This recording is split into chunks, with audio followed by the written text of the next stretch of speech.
Hola, ¿qué tal? Buenas tardes. Les doy la más cordial bienvenida a esta segunda clase de metodología de la investigación.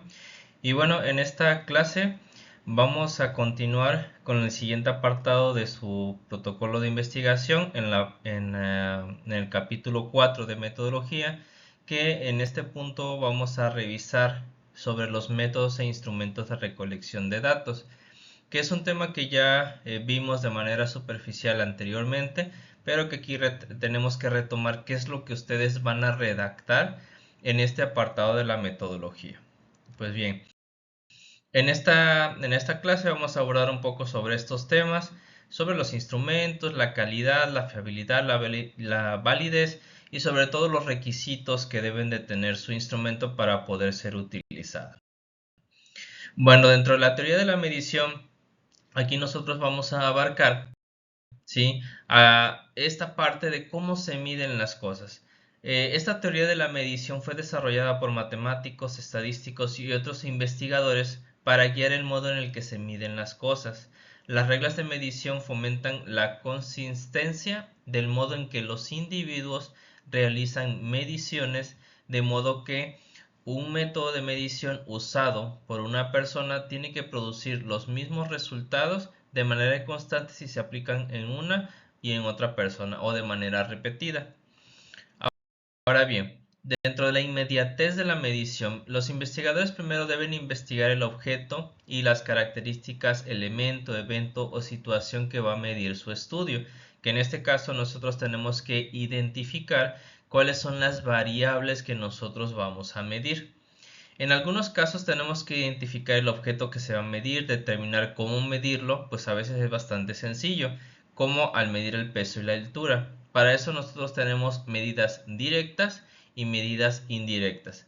Cuando nos referimos a medidas directas, implica determinar el valor de factores concretos como el peso, como la circunferencia de la cintura, como la temperatura, la frecuencia cardíaca, la tensión arterial, y para esto se dispone de tecnologías para poder medir funciones corporales, indicadores biológicos y características químicas.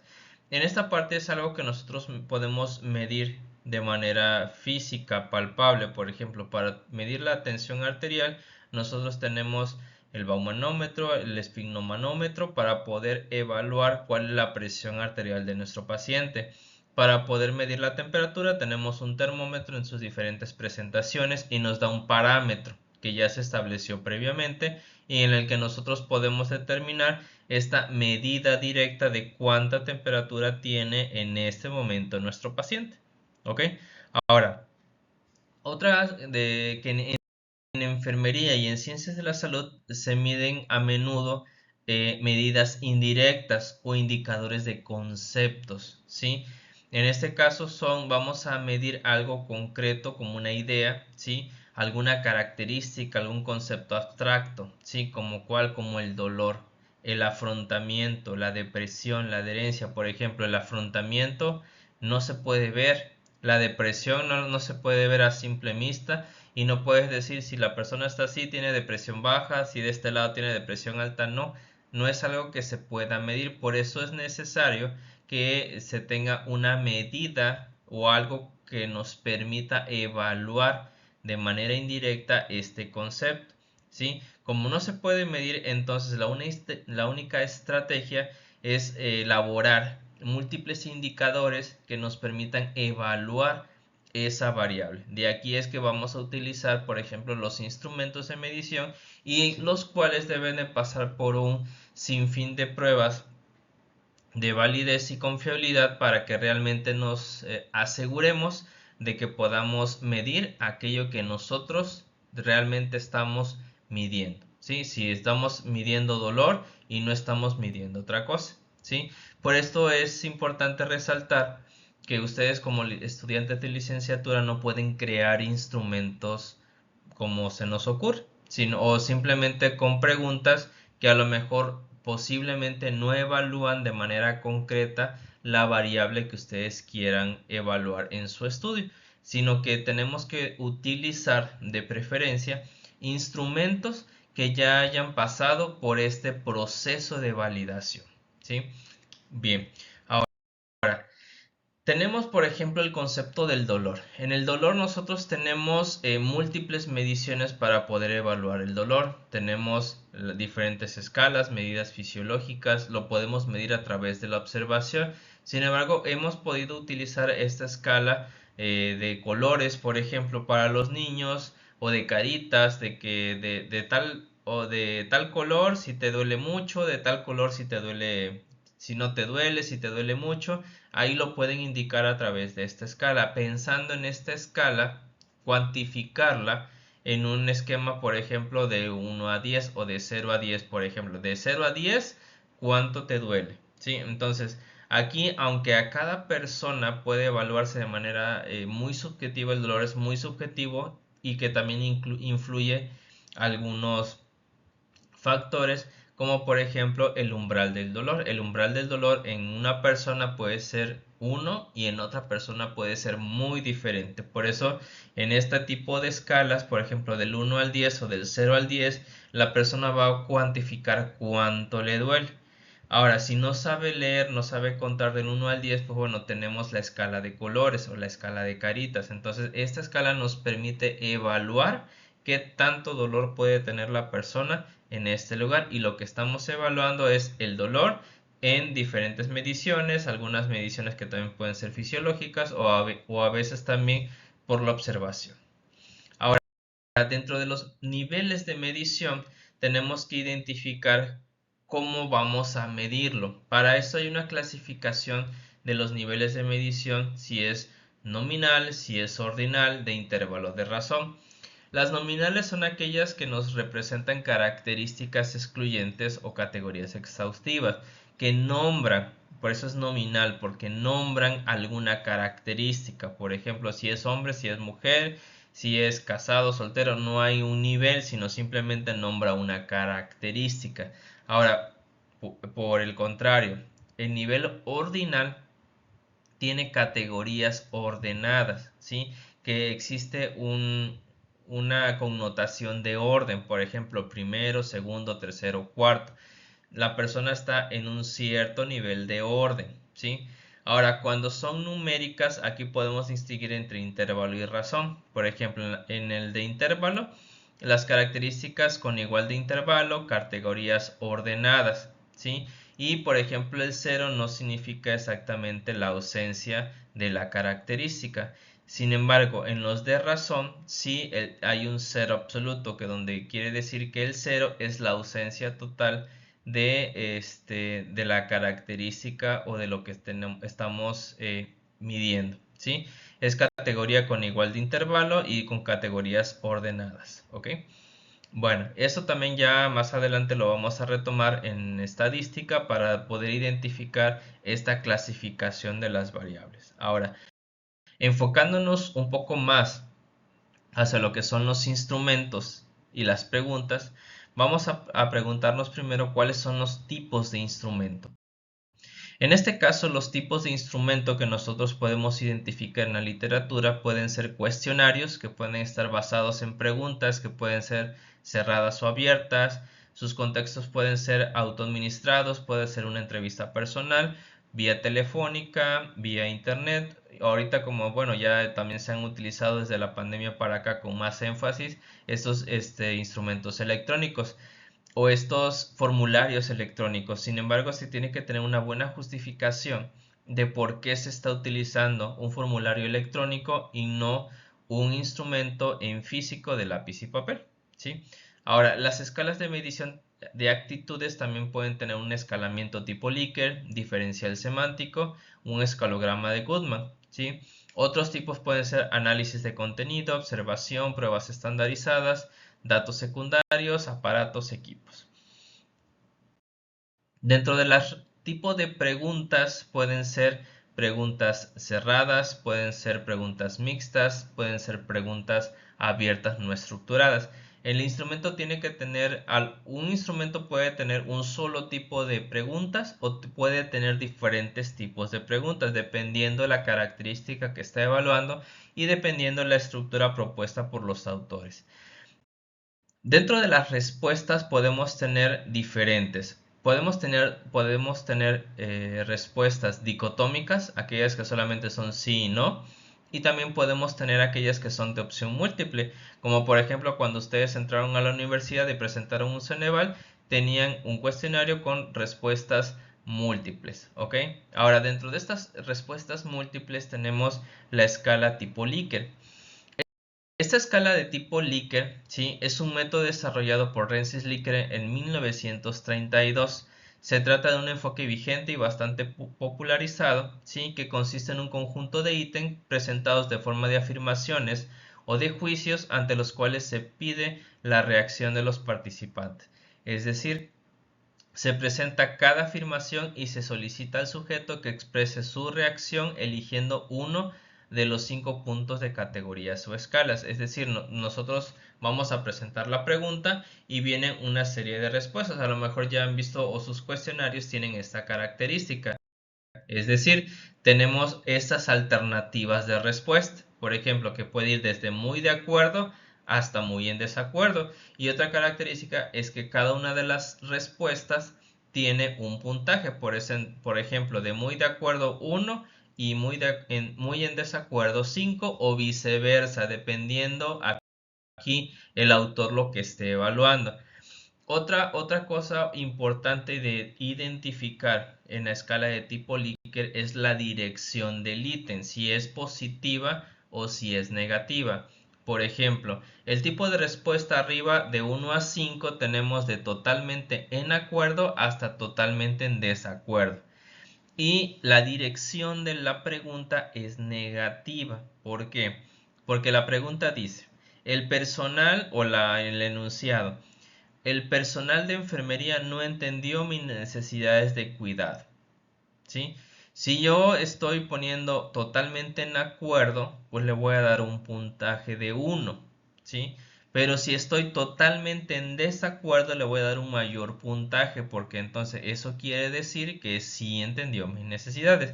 Aquí va a depender mucho de los autores de las escalas, cómo colocan estas preguntas o esta dirección de las preguntas con la finalidad de poder eliminar en la manera de lo posible todos los sesgos posibles.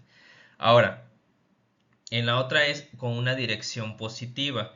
El personal de enfermería siempre estuvo dispuesto a ayudar. Ahí, si contestó totalmente en acuerdo, tiene un mayor puntaje. ¿Por qué? Porque estoy de acuerdo en que el personal de enfermería siempre me ayudó. Entonces, si yo y esta se va a puntuar de 5 a 1. Por eso tenemos que identificar en nuestros instrumentos cómo es el puntaje de las respuestas de este tipo. Si es de 1 a 5 o es de 5 a 1, ¿sí? Y así lo tenemos que colocar en el instrumento que vamos a aplicar de manera física a nuestros participantes, y así lo tendríamos que colocar posteriormente en nuestra base de datos. Es decir, este sería el formato que nosotros ocuparíamos para poder levantar la información.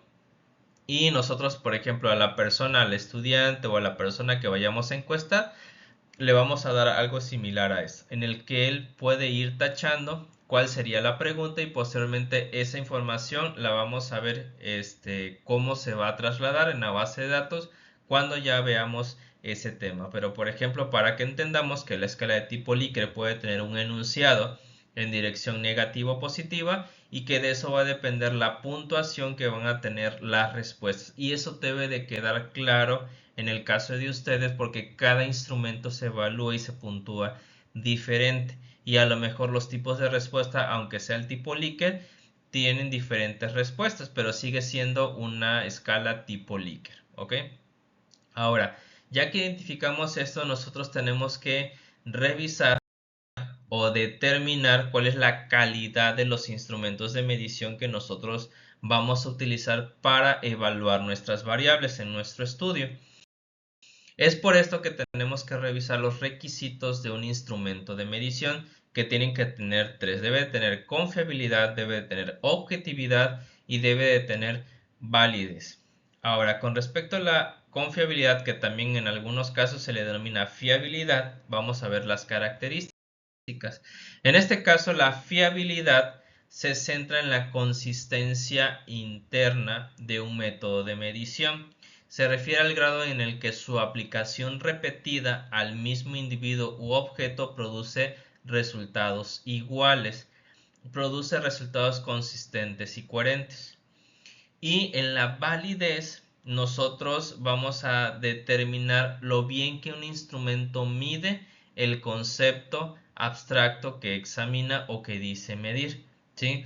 En este caso, como les comentaba alguna vez, yo me tengo que asegurar que este instrumento mide conceptualmente el nivel de estrés académico y no mide el síndrome de Burnout, que es un tipo de estrés más laboral. Entonces es por esto que debo de asegurar esta validez de contenido, validez. Bueno, ahorita vamos a ver los diferentes tipos de validez.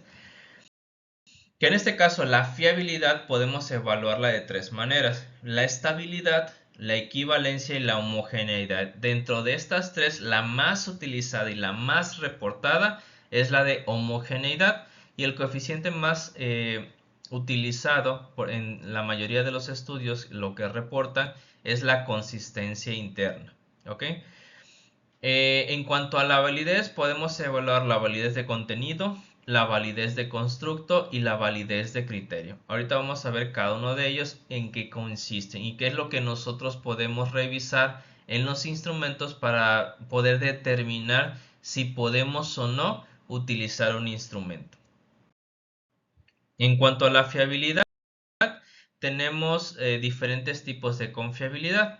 En este caso puede ser el TR-test, ¿sí? Que aquí vamos a evaluar mediante un coeficiente de correlación. Vamos a evaluar dos aplicaciones, y aquí vamos a ver la estabilidad en el tiempo. Este coeficiente de correlación, cuanto más alto, quiere decir que esta confiabilidad va a ser, nuestra medición va a ser más estable en el tiempo, que yo, a pesar de que lo aplique en diferentes momentos, voy a tener la misma respuesta. Formas equivalentes, aquí vamos a evaluar, o el propósito es evaluar la estabilidad temporal y la consistencia de las respuestas en dos diferentes versiones, ¿sí? Por ejemplo, si yo evalúo un formato electrónico y un formato en lápiz y papel, tiene que tener equivalencia, y estas dos mediciones yo voy a hacer un puntaje y voy a evaluar a través de una correlación de Pearson. Dos mitades, aunque también es uno de los métodos utilizados, aquí se evalúa la homogeneidad, pero se parte a la mitad las respuestas y se correlaciona una con la otra. No es ya muy utilizado, pero también es un método que existe. Ahora, dentro del análisis de homogeneidad tenemos dos. Tenemos el Q de Richardson, o más conocido como KR20, y el alfa de Cronbach. El KR20 se utiliza cuando los instrumentos tienen respuestas tipo dicotómicas, es decir, sí y no. ¿Ok? Y cuando tienen respuestas tipo Likert, se utiliza el coeficiente de alfa de Cronbach. ¿Ok? Entonces, esto es lo que nosotros vamos a identificar: cuál es el alfa de Cronbach que tenga nuestro instrumento. Si evaluamos las R's, pues bueno, ahí en este caso, de las que mencionaban que se pueden hacer una correlación, vamos a esperar que nuestra R sea mayor de 0.40 o 0.60 o mayor a 0.60. ¿Ok? Otras formas o otros indicadores que también pueden evaluarse es la legibilidad, precisión y exactitud, pero eso se aplica para otro tipo de medidas, en este caso que pueden ser medidas fisiológicas. Dentro de la consistencia interna, que es lo que más se reporta en la literatura y lo que posiblemente ustedes también deban de identificar, ¿sí? Puede ser el KR20 o el alfa de Cronbach. Ya vimos que KR20 es para instrumentos que tengan respuestas tipo dicotómicas, y el alfa de Cronbach para instrumentos que tengan respuestas tipo Likert. Por ahí también está otro coeficiente que se llama omega, que está apenas introduciéndose en la literatura, pero que algunos software todavía no lo tienen dentro de sus análisis. Entonces también apenas se está introduciendo, pero existe este otro coeficiente.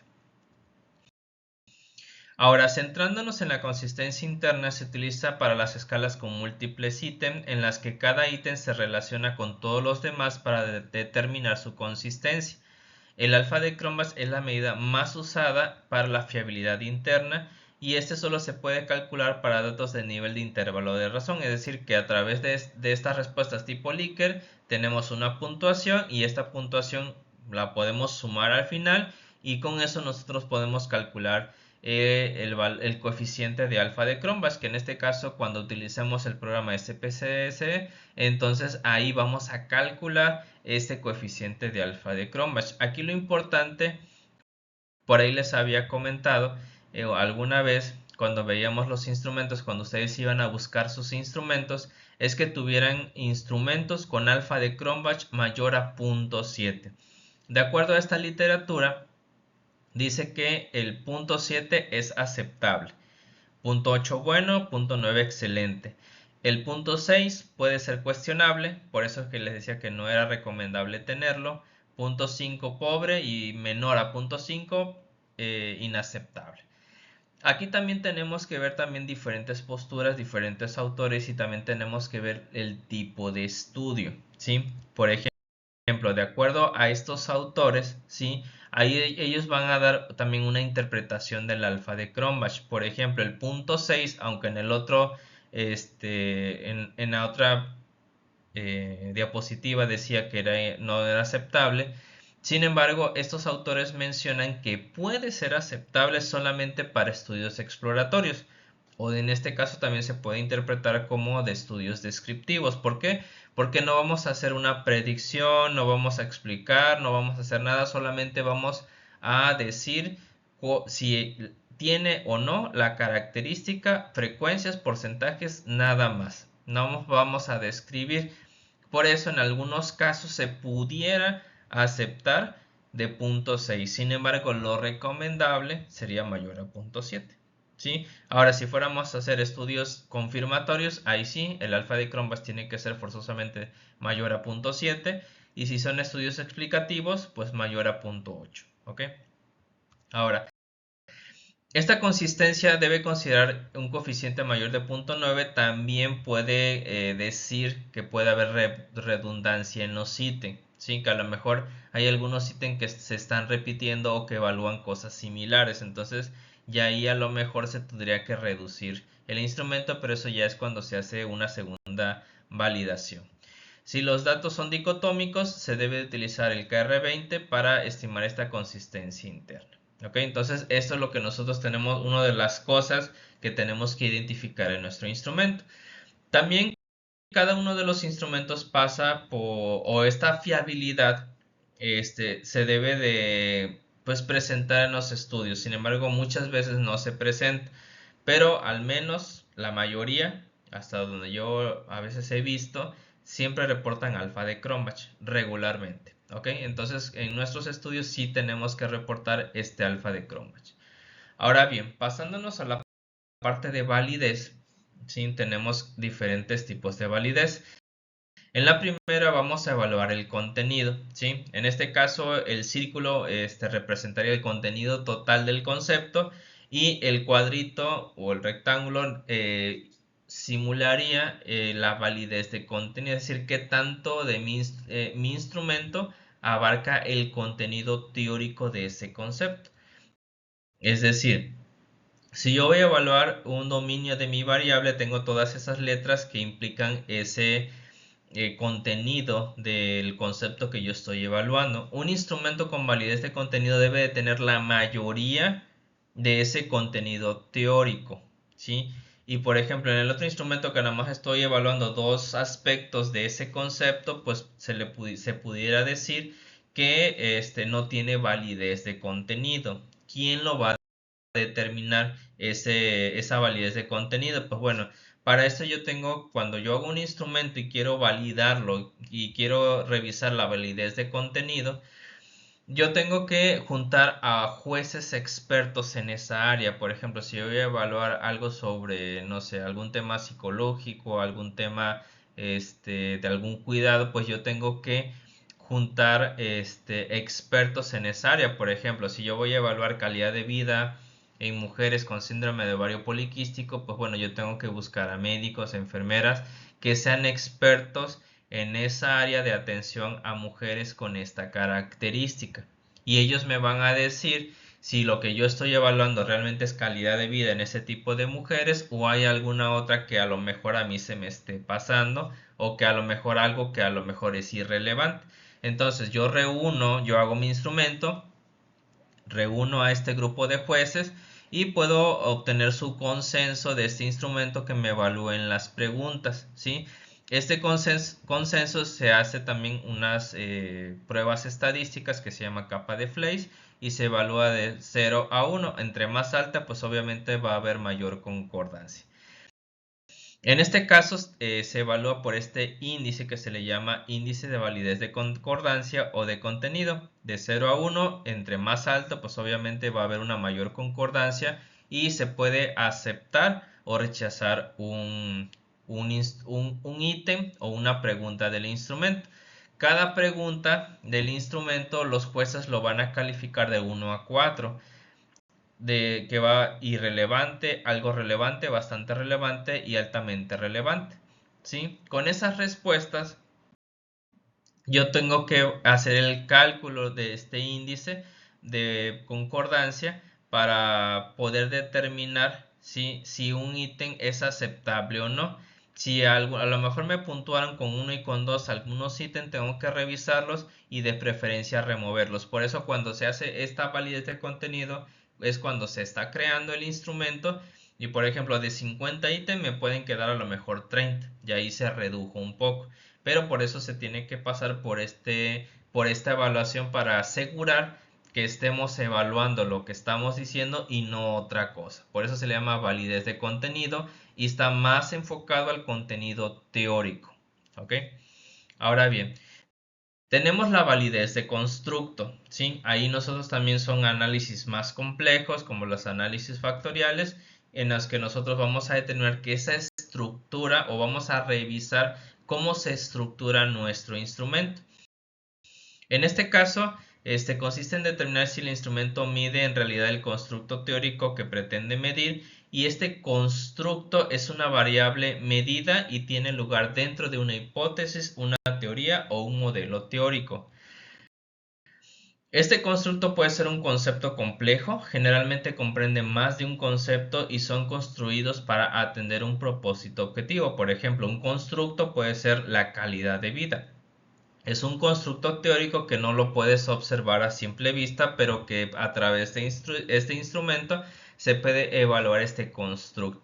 La autoeficacia, la adhesión, el bienestar, la resiliencia también son constructos que nosotros tenemos que evaluar a través de un instrumento, ¿sí?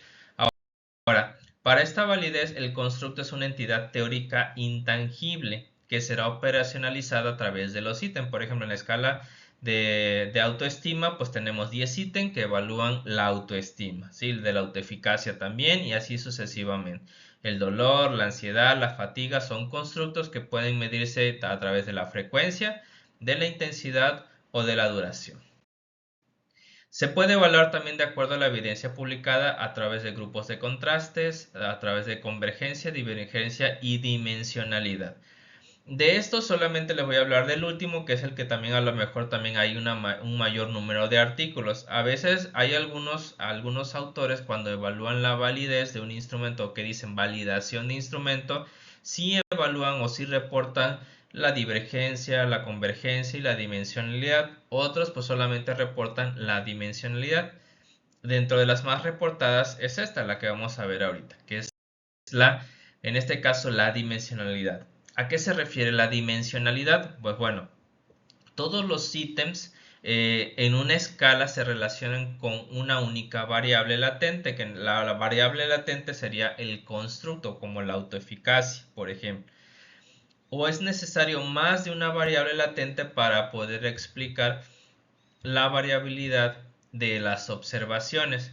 Evalúan la calidad de vida relacionada con la salud. Por ejemplo, la escala de calidad de vida relacionada con la salud tiene 4 componentes o dimensiones. Estas dimensiones, por ejemplo, a lo mejor en sus instrumentos en la explicación de cómo se constituyen, dicen, en este instrumento se divide en 4 dimensiones, ¿sí? Como en este caso. El instrumento se llama calidad de vida relacionada con la salud y ese es el constructo que evalúa calidad de vida. Sin embargo, dentro de la calidad de vida se evalúan 4 componentes o dimensiones, que es la función física, el estado psicológico, las interacciones sociales y las sensaciones somáticas. Yo a través de esas 4 componentes voy a evaluar la calidad de vida relacionada con la salud y así en cada uno de los instrumentos pueden ustedes identificar dimensiones. Posiblemente en algunos instrumentos no tenga dimensiones y con eso no quiere decir que esté mal, sino que simplemente dentro de su estructura teórica o su constructo solamente todos los ítems evalúan el constructo que están evaluando, como por ejemplo la autoestima, los 10 ítems no tienen dimensiones, sino los 10 ítems completamente evalúan autoestima nada más. Para probar esta dimensionalidad, dicen, ¿cómo se saca? ¿Cómo sacan las dimensiones? Pues bueno, si es de reciente creación, se tiene que hacer un análisis factorial exploratorio y posteriormente confirmar esa estructura a través de un análisis factorial confirmatorio, ¿sí? Son análisis estadísticos más complejos que requieren un mayor conocimiento tanto teórico del problema, del instrumento, del concepto, como de estadísticas. En este caso, el análisis factorial es un tipo de análisis estadístico multivariado. Examina las relaciones entre un amplio número de variables, con lo cual intenta explicar en términos de dimensiones en común, lo que nosotros llamaremos las dimensiones o factores en los instrumentos. ¿Cuándo usarlo? Ya les mencionaba que este análisis factorial exploratorio lo vamos a utilizar cuando es un nuevo instrumento, ¿sí? ¿Cuántos aspectos? Aquí nosotros, si no sabemos cuántos factores tiene este instrumento, se puede hacer un análisis factorial exploratorio.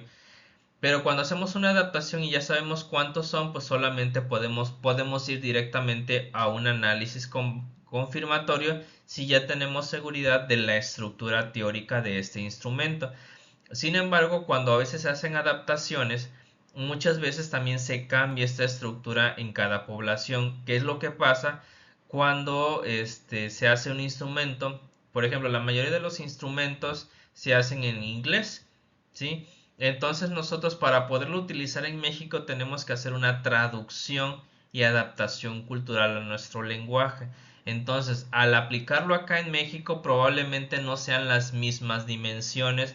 Si a lo mejor en un instrumento eran 4 dimensiones, pero al aplicarlo en México ya solamente son 3. Entonces, por eso es que cuando se hace una nueva población que tiene una cultura diferente, pues es necesario hacer estos dos análisis, tanto el exploratorio como el confirmatorio. Ahora, dentro del análisis factorial, tenemos que el factorial exploratorio no hace suposiciones de cuántos números de factores hay, se espera descubrir cuántos factores hay, ¿sí? Y los indicadores no son atribuidos a un factor a priori, sino que estos van a surgir dentro del análisis. No puedo decir, en este instrumento voy a tener 4 dimensiones, porque no lo sé, porque es a lo mejor un nuevo instrumento, porque lo estoy validando en otra población y entonces yo quiero descubrir cuántas dimensiones o sobre todo cómo se agrupan los ítems, es decir, cómo las personas a las que yo estoy encuestando están entendiendo las preguntas.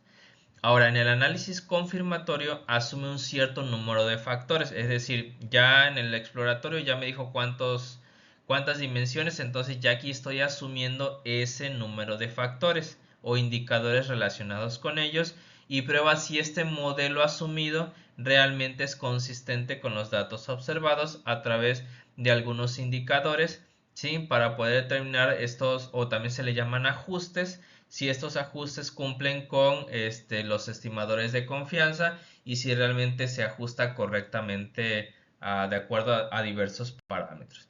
De manera general, pues bueno, en el análisis confirmatorio vamos a hacer una estructura muy similar a esta que se hace también en un programa estadístico en el que nosotros vamos a evaluar esta estructura que me surgió a través del análisis factorial exploratorio, y aquí voy a confirmar que realmente esa estructura es idónea, y de ahí salen las dimensiones. Entonces en sus instrumentos solamente tienen que identificar cuáles son las dimensiones, cómo se llaman estas dimensiones y cuáles son los ítems o las preguntas que integran cada una de las dimensiones. ¿Ok?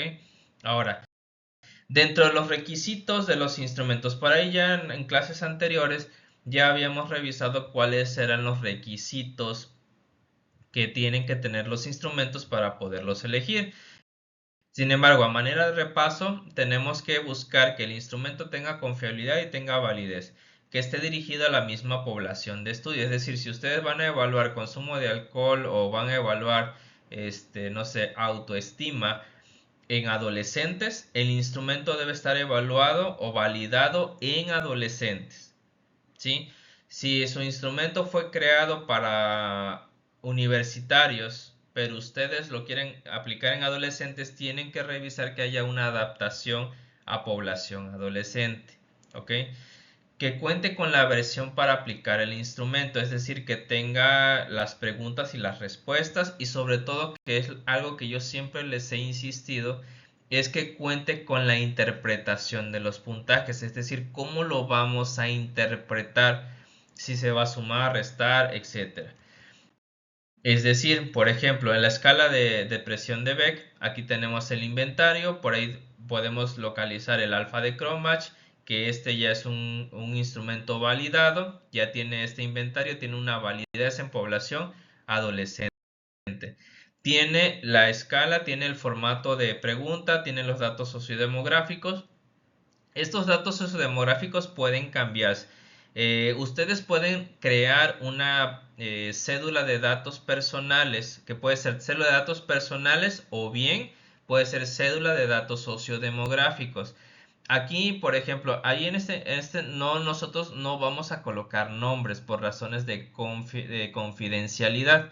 Lo que podemos nosotros solicitar en datos sociodemográficos o personales puede ser, por ejemplo, edad, estado civil, ocupación, escolaridad, sexo, con quién vive, todo lo que nosotros necesitamos saber para poder caracterizar a nuestra población, para decir mi población o mi muestra tiene estas características.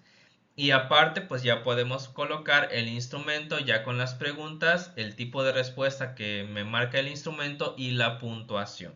¿Ok? Ahora, dentro de esto también nosotros tenemos que ver cómo se integra. Por ejemplo, dice que en este instrumento tienen respuestas de tipo Likert que se codifican de 0 a 3 y que la suma de respuestas de los 21 ítems que integran esta escala, ¿sí?, es de acuerdo a la elección de las personas, y que se toma la puntuación más alta, y también se puntúan de 0 a 3, de 16 y 18, que tienen 7 categorías. Ahí el rango de puntuaciones va de 0 a 63, y aquí me establece una puntuación total y me caracteriza el resultado. Me dice los puntos de corte, que en este caso de 0 a 13 es una depresión mínima, de 14 a 19 depresión leve, de 20 a 28 depresión moderada y de 29 a 63 una depresión grave. Esto es lo que yo tengo que identificar, porque yo tengo que saber cómo se interpreta mi instrumento.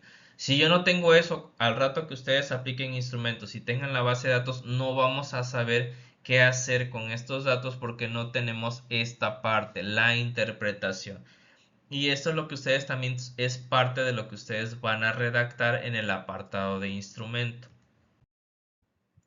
Ahora, ¿qué se va a redactar en el estudio? Es decir, cuando ustedes tienen, después de que vimos en la metodología los criterios de selección, viene el instrumento. ¿Qué van a redactar ahí? Que estamos hablando del capítulo 4 en la metodología.